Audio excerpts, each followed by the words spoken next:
So, hi everyone. I'm Mark. I wanted to talk today about Satchel Paige, and you probably all know who that is. And I'm not going to talk about how good he was. I assume everybody knows that already. Um, what he was most famous, what he's probably most famous for is, he pitched when he was very old. Um, he said some funny things. Um, but also he was known for traveling everywhere. I mean, he claimed that he was pitched in every state and many countries and small towns all over America. He often would say, "There isn't a town in America I haven't been in." Um, a few years ago, you're probably aware. Well, over the last few years, we have made an effort to um, put more of a spotlight on Negro Leagues players. Major League Baseball recognizes the Negro Leagues in a way that it never used to, and SABR does, and a lot of the data is becoming more available. And a few years ago, Seam Heads, who is the primary sort of central authority of Negro League statistics, I think we would say, published a lot of data that had never been really seen before about Negro League statistics. And for many people, it was probably a little bit disappointing to discover that Josh Gibson doesn't have 800 home runs. He had like 180 or something. Satchel Paige has like 130 wins or 150 or whatever in the Negro Leagues. And Satchel wrote in his memoir that he won like 2,000 games or I don't know 1,000 games or something like that. And of course, there's a few principal reasons why the disparity. One is that Seamheads properly is attempting to document his games against major league competition. That's this big. A lot of panels have come together to try and determine what that actually means, and that's probably evolving. And Satchel didn't necessarily operate in that environment all the time. And two, the Seamheads doesn't have. They acknowledge they don't have all of the box scores that potentially they could have, and they have found many since they originally published their data. And the third reason is that Satchel Paige was not always the best authority on his life. He was an exaggerator, right? So all those things come into play here.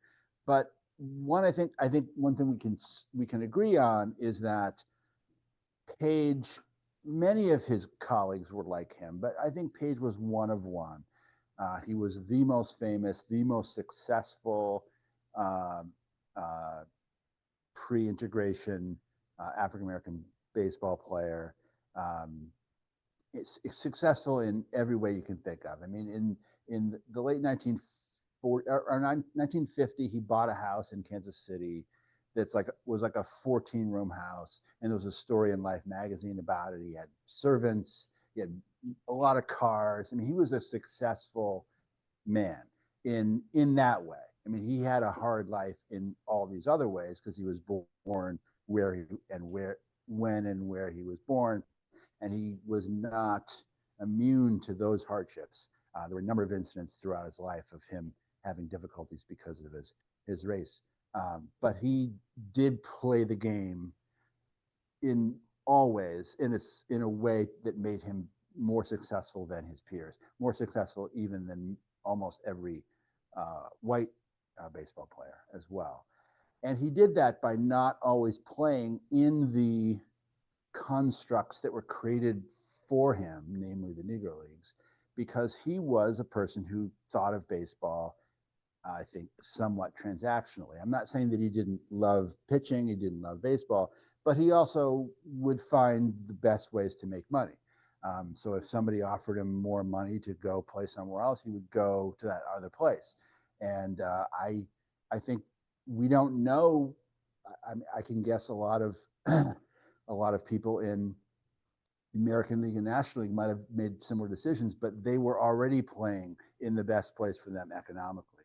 and the Negro Leagues were not always that place for Paige. So he did move around a lot, and that makes it harder to then look at his statistical data and determine what his impact was, because his impact was much more complicated than that. And Paige, I believe that were he here, would suggest that all those games matter, right? He didn't care. I mean, there was a World Series game in 1942, the fifth, and what ended up being the deciding game, that he showed up in the fifth inning, and then pitched, perfect baseball the rest of the way to win the World Series. This was against Josh Gibson. So I think every baseball game to him was the same. And I think if he said he won 1,000 games, because he counts them all, because he was just playing baseball, right? So anyway, so what my intention of this research project that I've been involved in for the last, year or so, is to try and figure out all the games that he played, okay? We have access to a lot of newspapers that we didn't used to have even 5 years ago, or certainly not 10 or 20 years ago. So I decided I would try and document every single game that he ever played. I did not, by the way, do that, or I have not yet. There's a lot. I'm sure there's a lot more to go. I have found about 1,600 games, and I will say that, and this starts with maybe 400 or so that he either pitched in the American League, and we know all about those, or he pitched in the Negro Majors or Negro Independence. They've been documented other places. That's probably 400 of them. And then there's another 1,000 or so after that. And he also said that he played everywhere. And I wanted to try and figure out whether that was true. I wanted to, and then in particular, because we're here, I'm going to talk a little bit about the times that he played around here. And I think I have probably most of that. And I can talk a little bit about why it's not all. There's a lot of reasons, but it's all is hard. Okay, so first I'm just going to give a helicopter view of the career of Satchel Paige. I'm really going to talk not about his accomplishments as much as like where he was, like how he moved around.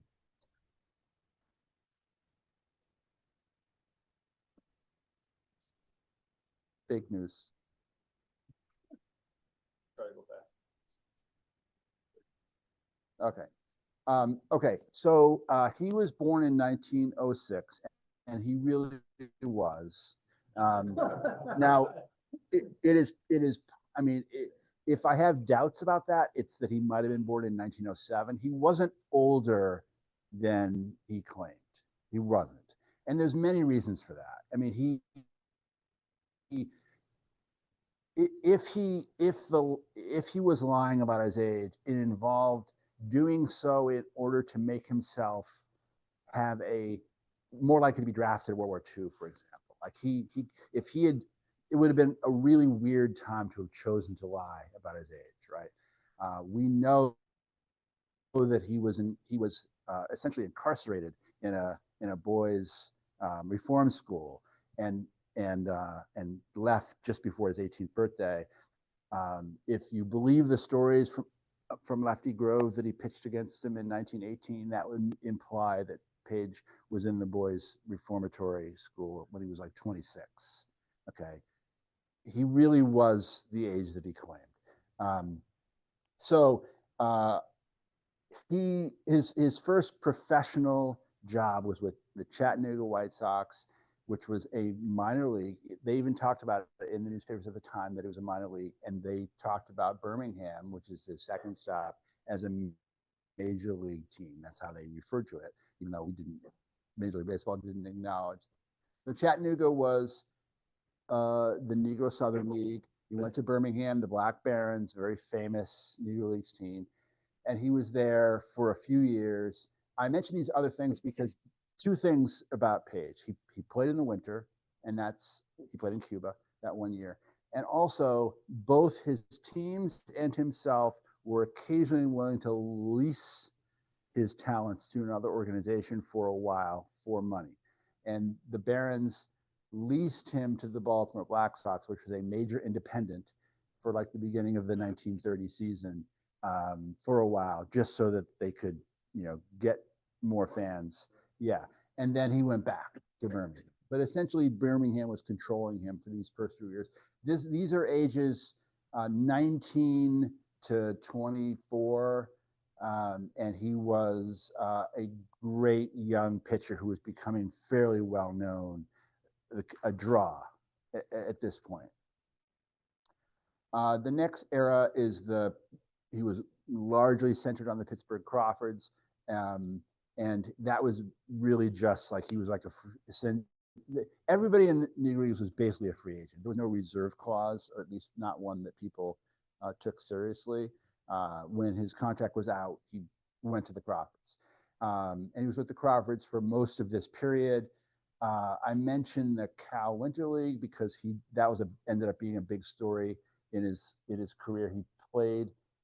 The Cal Winter League was more like a fall league. It started in October. It went just past the holidays, and they were integrated.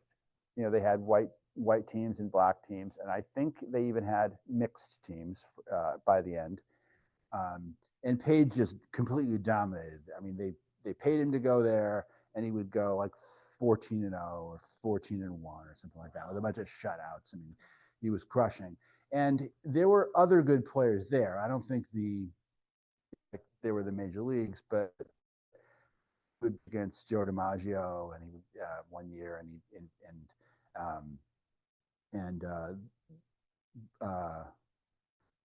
Dizzy Dean would go, and sometimes, but I think the overall talent was not like that. Sometimes it would be Paige against Dean, and then a bunch of people you never heard of would be the rest of the teams. Yeah. And then the third thing to mention is Bismarck. So about ready to ask him. Bismarck had this is North Dakota. They had a team, an independent team that was essentially like a semi-pro team, which used to be, now we probably laugh at what that means, but there was a high-level team which occasionally attracted real talent to play for them. And there was a moneyed guy that basically said, I'm going to make the greatest semi-pro team of all time. And he got Paige for a few games in 1933.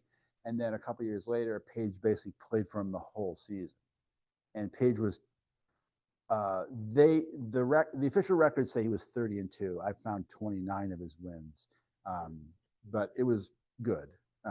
And he got double duty Radcliffe to go with him, and Quincy Troop and a few other, and they just dominated this league. But he went there. It seems silly. Like, why would Satchel Paige go play in this league? They paid him more money. They paid him more money than the Pittsburgh Crawfords were willing to pay him. So he went. The problem is, well, no, there's no problem yet. He came back, and he was with Pittsburgh the next year. I refer to this as the wilderness. Now, some of this he brought on himself, but he was always gambling on himself. In 1937, he went to the Dominican Republic to play. At the beginning of the season, it was a short season of just 6 or 8 weeks. Something. There's a whole book about this team. It was run by Trujillo, the dictator of the country. And the problem is that when he left, the Gus Greenlee, who's the head of the Crawfords and also essentially helped run the Negro National League, essentially suspended him. It was a little bit like when the people went to the Mexican League in the 40s. They basically said, anybody who gets on that boat to go to, they're suspended they're not going to play. And that included Josh Gibson and Cool Papa Bell, and because Paige got them all money. So a whole bunch of people went to the Dominican, and they were good, you can imagine. So he came back, and he didn't really have a place to play when he came back, because the whole league had suspended him. So he barnstormed essentially for the rest of that season. The next year, it was only it ran out at the end of the year. And in the meantime, the Crawfords sold his contract to the Newark Eagles, which was owned by the Manleys. And rather than going to report to the Newark Eagles, he jumped to Mexico to play in Mexico, and then they banned him for life. So now he's banned for life from the Negro National League, and the Negro American League said that we'll go along with that too. So he has no viable way to make money in the United States. He goes to Mexico, and the gamble that he lost is he got hurt. So while he was there, he had some injury. We don't know.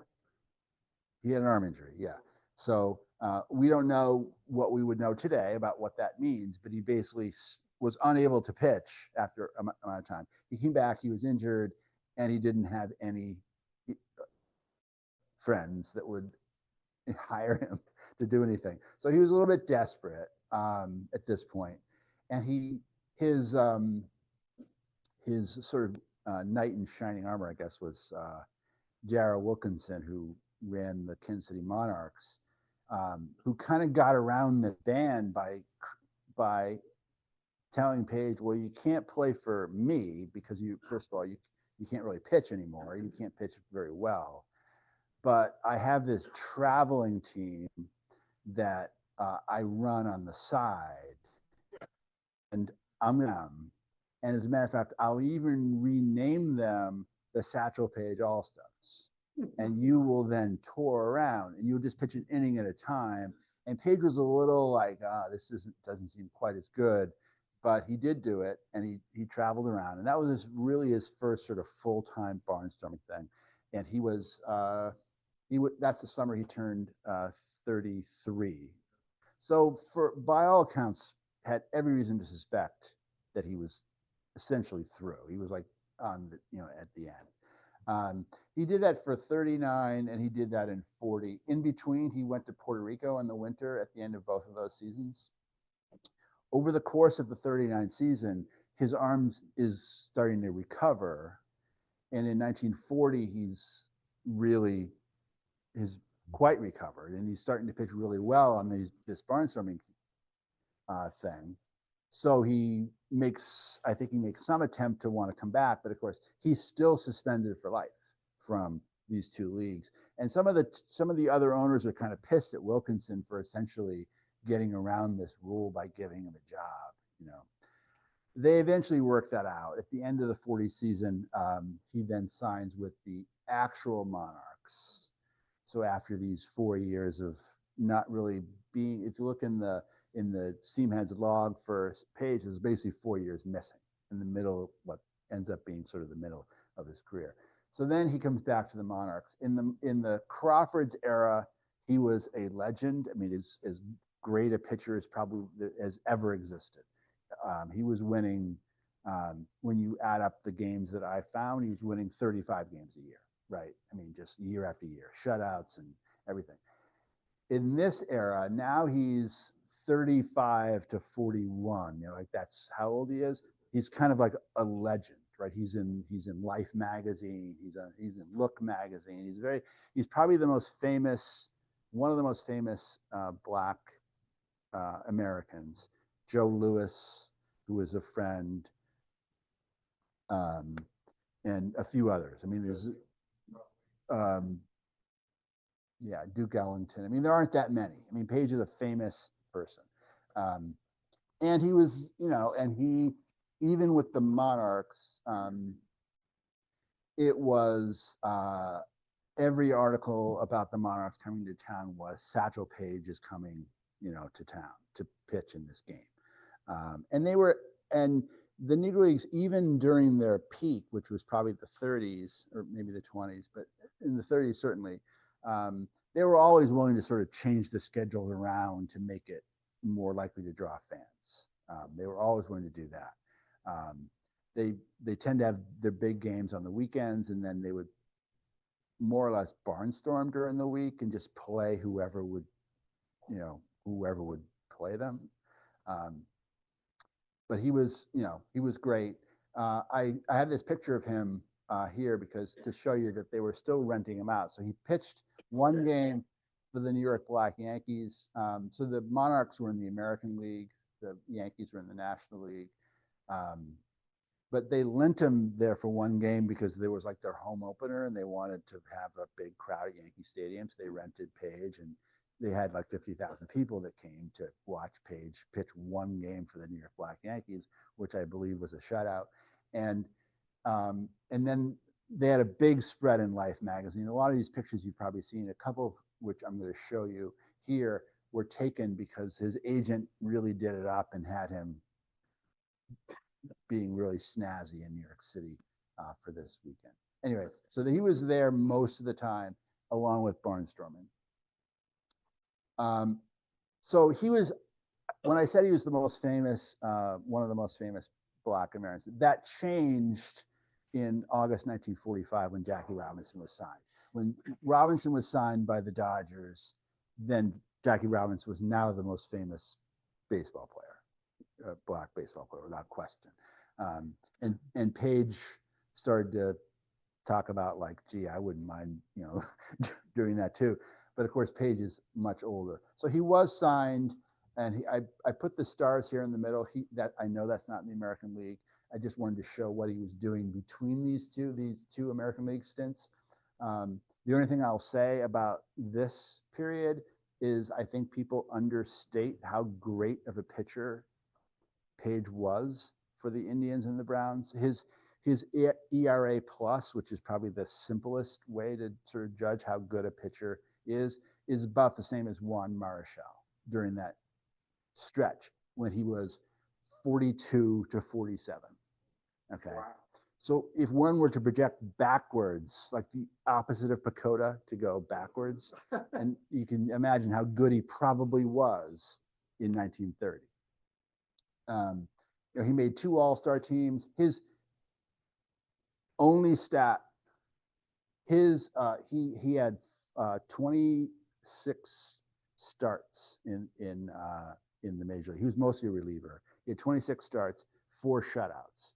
That ratio of shutout to start is the largest in history since integration if you lower the threshold down to 25 starts. And if you go all the way back in time, it's only behind Walter Johnson. Okay. So again, not a lot of sample size, but he was a very effective pitcher in his 40s. So he. In 1948, before Cleveland signed. I think he was barnstorming. I think he was just on his own. He was just barnstorming around. Yeah, which he got once it worked for him in 39 and 40. He knew the power of his name, and he was able to know that was always his backup plan. If I can't find a gig that's good enough, that I'm gonna just barnstorm. So anyway, so now he's pitching the American League. He never, to get to the end of the story, he never, not until the day he walked away in, I guess, 1969, I would say, when he was 62, is the first time that he did not believe that he deserved to pitch in the major leagues, right? He never stopped thinking that he needed another chance. So this is the forever part.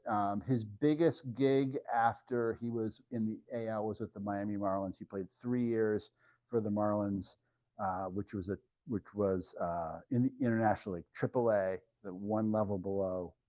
He won 31 games in those 3 years. At age 50-ish for that time. And I should mention that all 3 of the jobs, Indians, Browns, Marlins, was 3 most important post-integration jobs.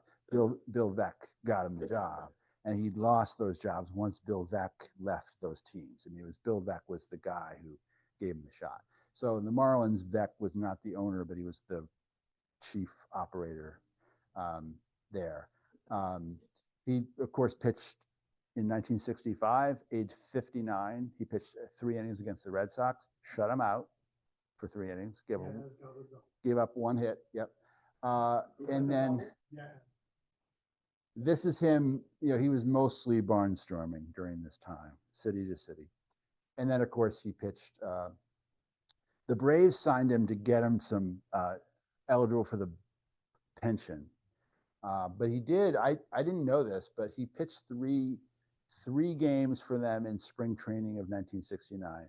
3 innings, 1 inning each time, all shutout innings. And the last, this is a trivia question that I have known the answer to for 1 week. And the last person to ever bat against, all 3 of these games were against, pitching for the Atlanta Braves against their farm team, Richmond, right before the season started. And the last of those games was in Atlanta, Fulton County Stadium. He pitched 1 inning, and the last batter in his 1 inning was Orlando Cepeda, who was rehabbing from Atlanta to Richmond. So it was Cepeda. And what position was he playing? Cepeda, he was DHing. It was an experiment they were using in that spring training. So anyway, more than you expected to get out of this talk. So I have daily logs for most of what I just described. However,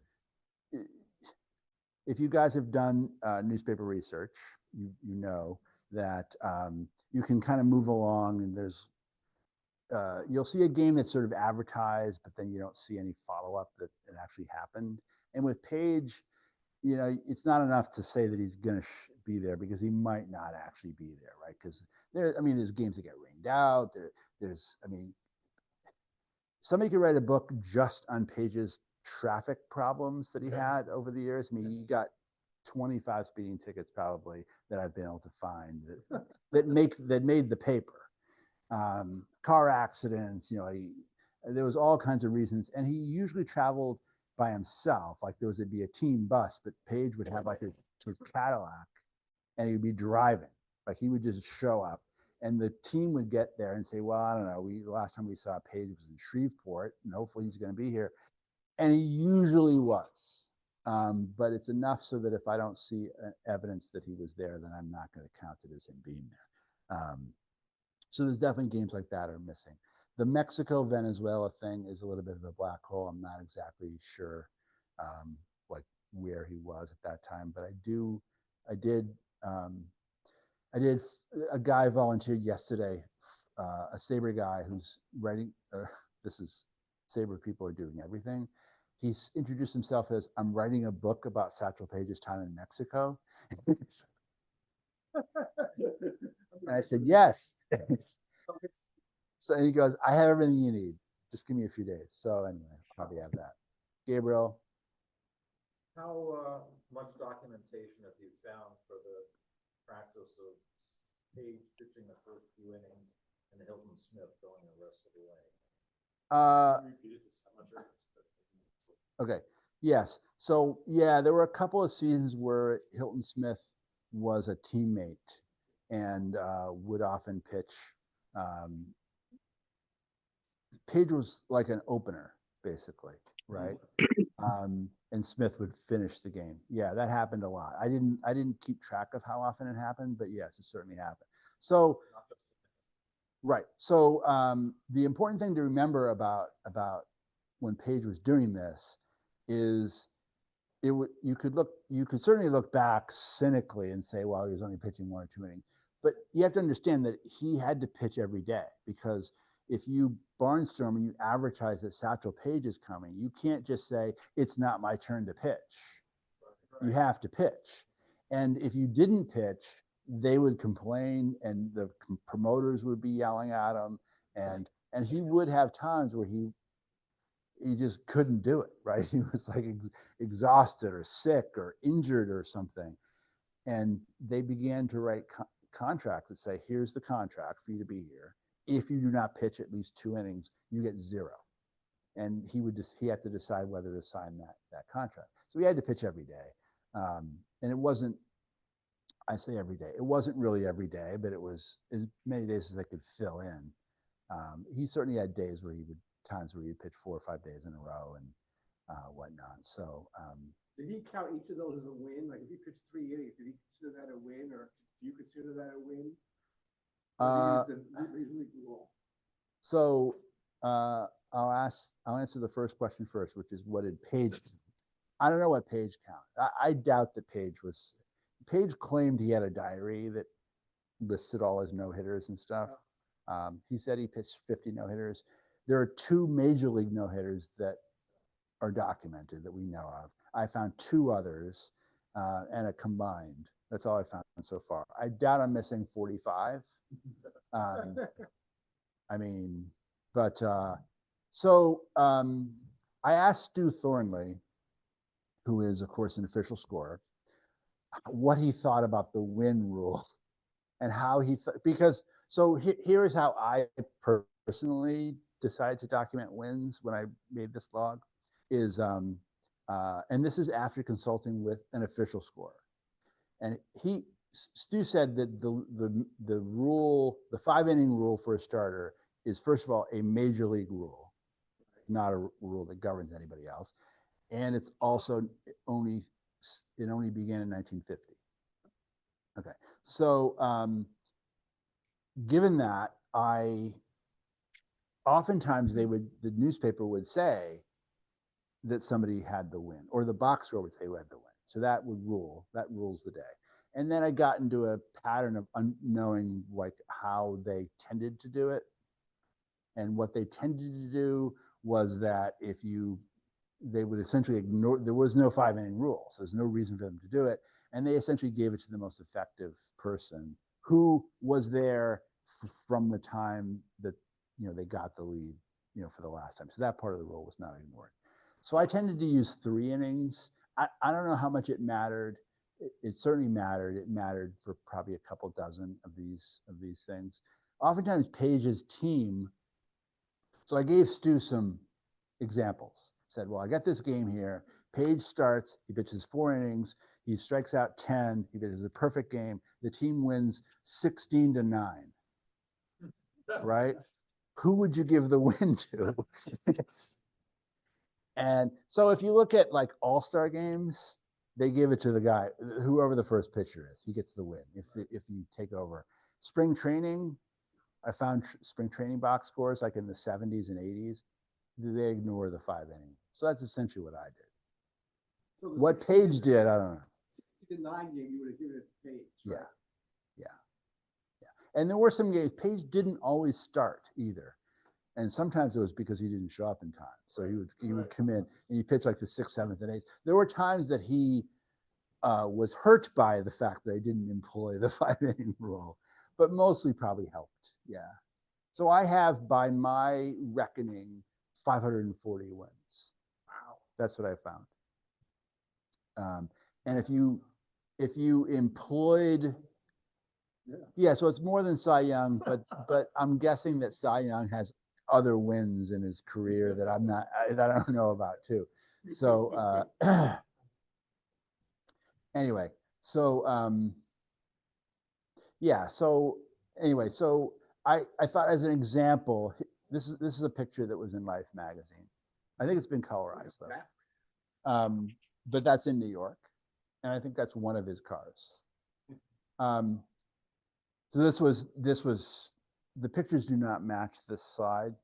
But anyway, so in 1939, the first year he really barnstormed, he came out here. And he came from like Montana, Idaho, and then into the Northwest. As you can tell, he kind of bounced around a lot once he got here. I mentioned that this was a complete game win because it was his only complete game that year until like late September. And I don't know why, but he'd had a few days off, maybe a couple of rainouts or something that caused him to decide I'm going to go the whole way. And I have a question mark here in Portland because I haven't found any evidence that the game took place, but they did advertise it a lot. And it doesn't really rain in July in Portland, so I'm guessing it's not a rain out, but it's possible that I just don't have that paper. But I haven't given up that he pitched in Portland in 1939. Was there a black newspaper in Portland then? I don't know. The next year he came back, and this time he was much more extensive throughout the Northwest. And you can tell that he was going more more places, including Albany. I have a double asterisk here, 4-hit shutout, Portland. His first shutout, I believe, since his injury was at Vaughn Street. And then he did a few other things. The gaps in here, like between the two Medford games, he actually was in Palo Alto.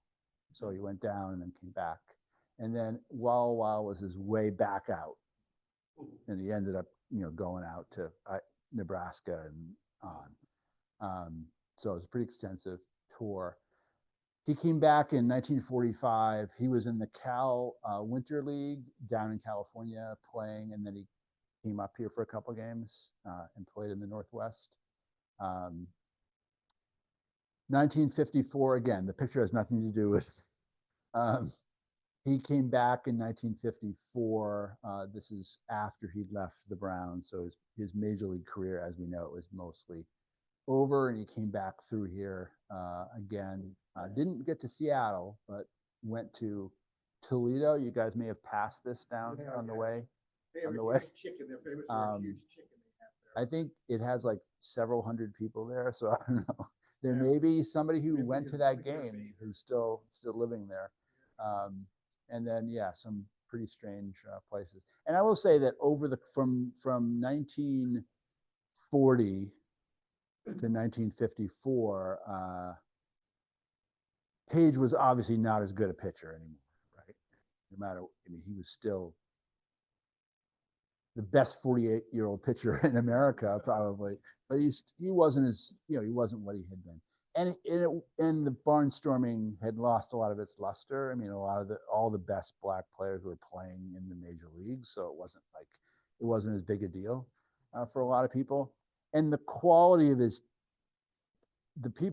teams he was playing were not good, but his teammates as well, because you no longer had young guys that were trying to make it, because they would not have joined the Satchel Paige All-Stars to try and make it to the Yankees someday anymore. Those days were over. So you certainly had games where it would be frustrating to watch and you think, oh, Paige looked like he pitched pretty well, but he had 7 errors behind him or something. So it was definitely, he had lost a little bit of luster. And then, of course, in 1961, he actually pitched for the Beavers. And this was his last,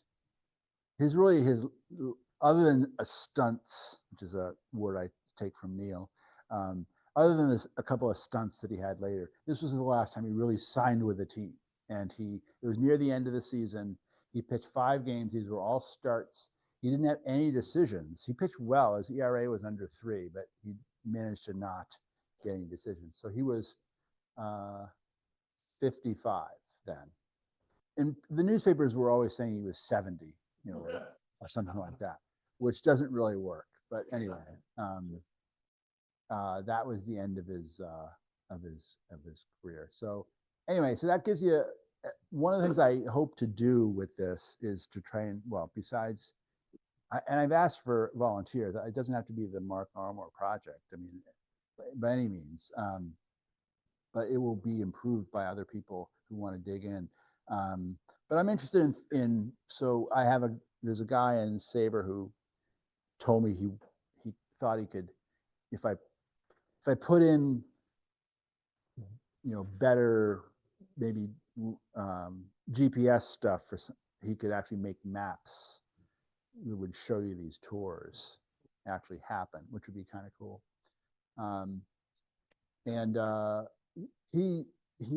There are places, most of his barnstorming was in what you would refer to as the Midwest, like Ohio, Michigan, Indiana. There are places there that he went to probably 30 times over the course of his career. And then of course, he pitched a lot, even when he was fading away, he was pitching a lot in places like Yankee Stadium. There was, in 1961, there was the last Negro League All-Star game. The Negro Leagues were a shell of themselves by then, right? But he pitched in that game in Yankee Stadium. and won, of course, the game. He was 55. So, um, that's kind of, I said 530 plus. 540 is 530 plus. Yeah. And 1600 games or so, and I'm, I have other irons in the fire to try and find more. But the object is not to say that these 530 wins are this better than Walter Johnson.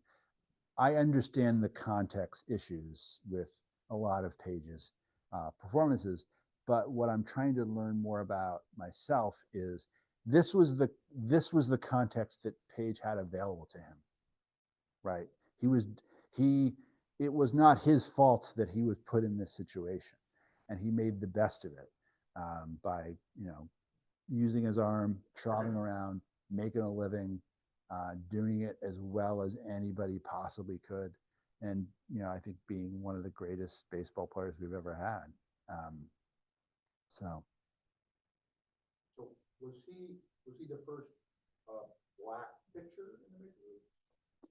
no, that was Don Bankhead for the Dodgers, but he was, I think, second and the first in the World Series. He was in the 48 World Series. So if you're an Indians fan, or a Guardians fan, probably aren't any of you.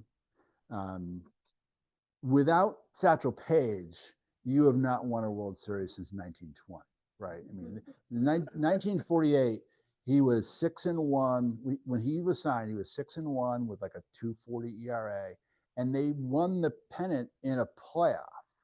So I think it's pretty clear they would not have won the 48 pennant without Paige, and they got into the World Series and they won the World Series, and that is their last World Series. Part of that. And that took pressure off of Brady, so I think that played a big role in it as well. There's a great book about the four of them: Doby, Paige, Beck, and Bob Feller. Because Bob Feller, what? Yeah, and Bob Feller was not really friendly towards people of the dark persuasion, and so it's an interesting book. Think about Paige and Feller had known each other for many years because they barnstormed, right? And there is some parallels between Paige and Feller because Feller was also a very transactional guy, right? And they did these tours, Feller like ran the tour, right? He like rented all the stuff, and he was in charge.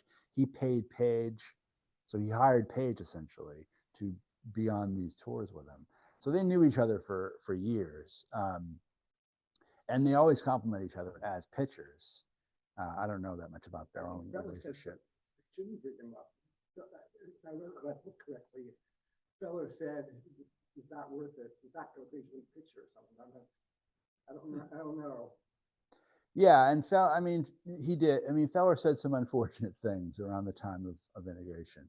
He did. He did say that he thought, like he said he thought that Jackie Robinson had like a hitch in his swing. He didn't think he'd really be that successful. But I will say, to stick up for Feller briefly, everyone was saying those things. Like really everybody was, and even when was it the guy who ran the Tigers? There was somebody that said, well, we had a meeting in 1944 and we all agreed that Satchel Paige was the only pitcher the only player in the Negro Leagues that could compete in the major leagues is Satchel Paige, and he's old, so there's no point in integrating.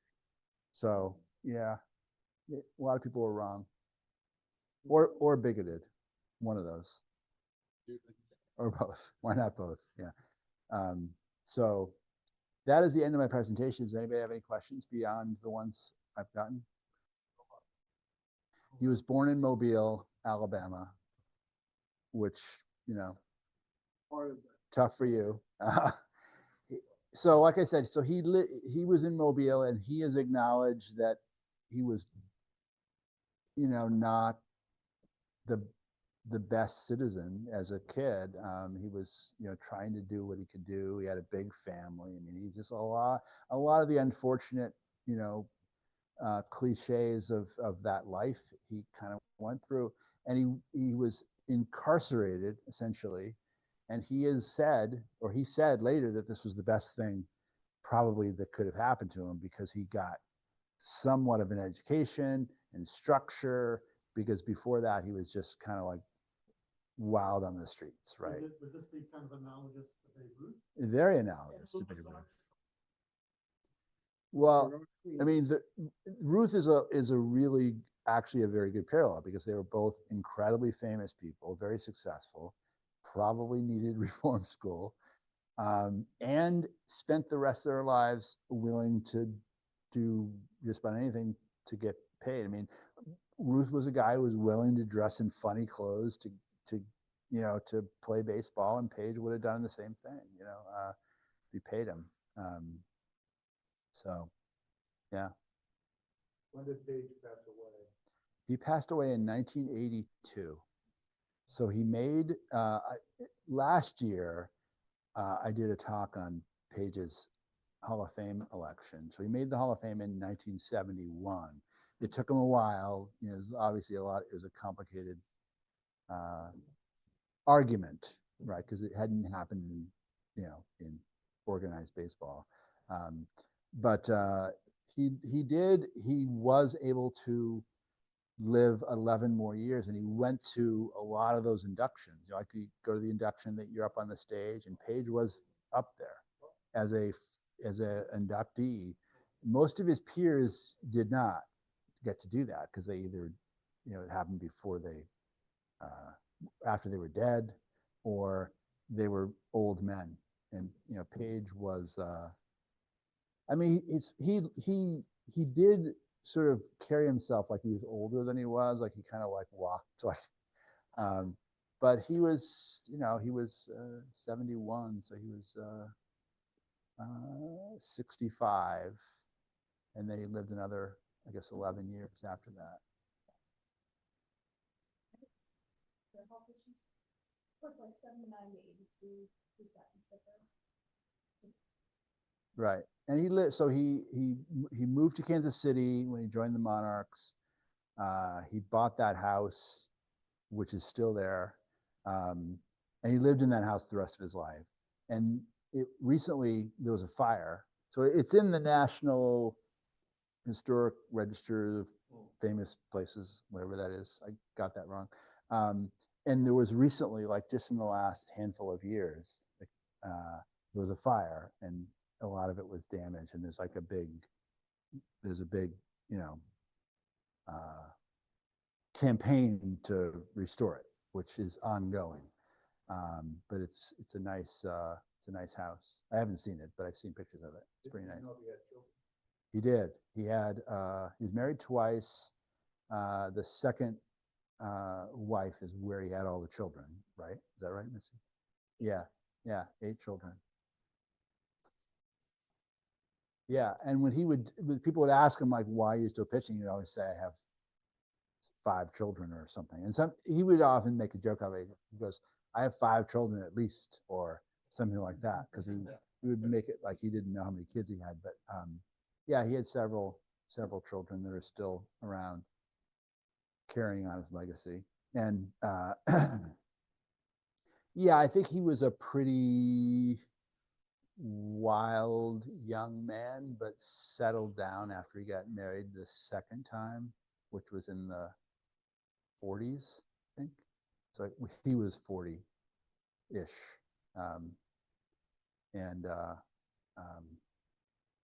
He was, I mean, if you see pictures of Paige, he was almost always like in a tie. He was a pretty, and he didn't, despite the if you go to the Negro Leagues Museum, that they have film of the later, the Negro Leagues past their glory. There are films of, and it's very much like the Harlem Globetrotters, like a lot of goofing around and stuff. And Paige was not, he participated in a little bit of that stuff when he had to, but he didn't really have that kind of personality. He was pretty serious most of the time, and he was pretty serious when he pitched.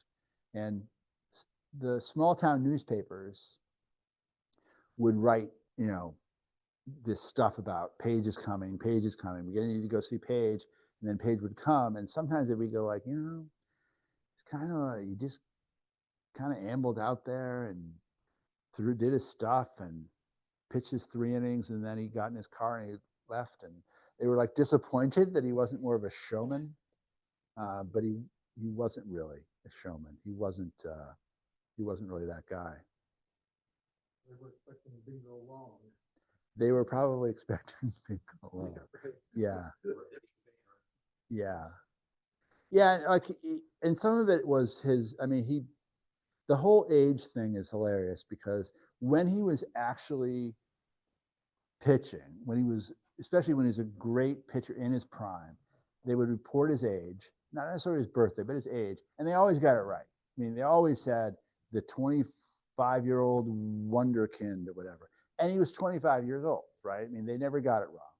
And occasionally they would report a year which was a year younger than what we now think, which makes me think that's possible, right? It works with his life history. Older doesn't really work. They always got it right. And then the older he got, right? And he would half the time be kind of almost like a little bit insulted that they thought he was like he would, or almost like he would be intellectually insulted. He goes like, it's hard enough to do this at 39. You think I could do it at 45, or something like that, which is sensible. But then the other half of the time he'd say like, I don't know how old I am. I could be 50, so he kind of played into it a little bit too. And then he got mad when people like believed him. So, yeah. So I think we're on a tight a timetable. So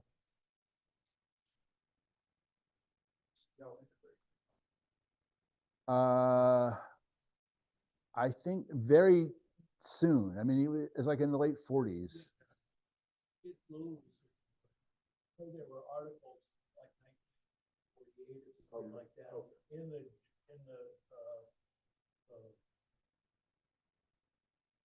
Portland paper. It said 2 Negroes are coming to the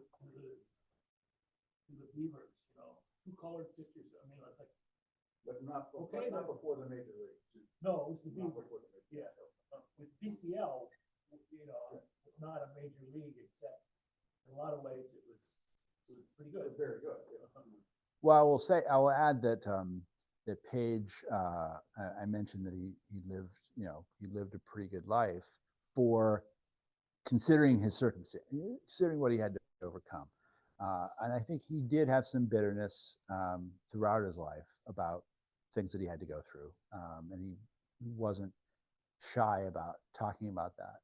But he did, when you talk about like, why did he move around so much? Some of it were these issues. He did like playing in Puerto Rico, where he could play with and not have to be concerned about racism to the same degree, or Cuba, where he pitched in 1929, or Mexico. He didn't have that. And when he went to Bismarck, he spent the summer, he tried Bismarck, and then he went back there for the whole summer.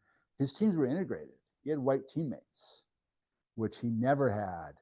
He didn't have that again until he joined the Indians. So he did.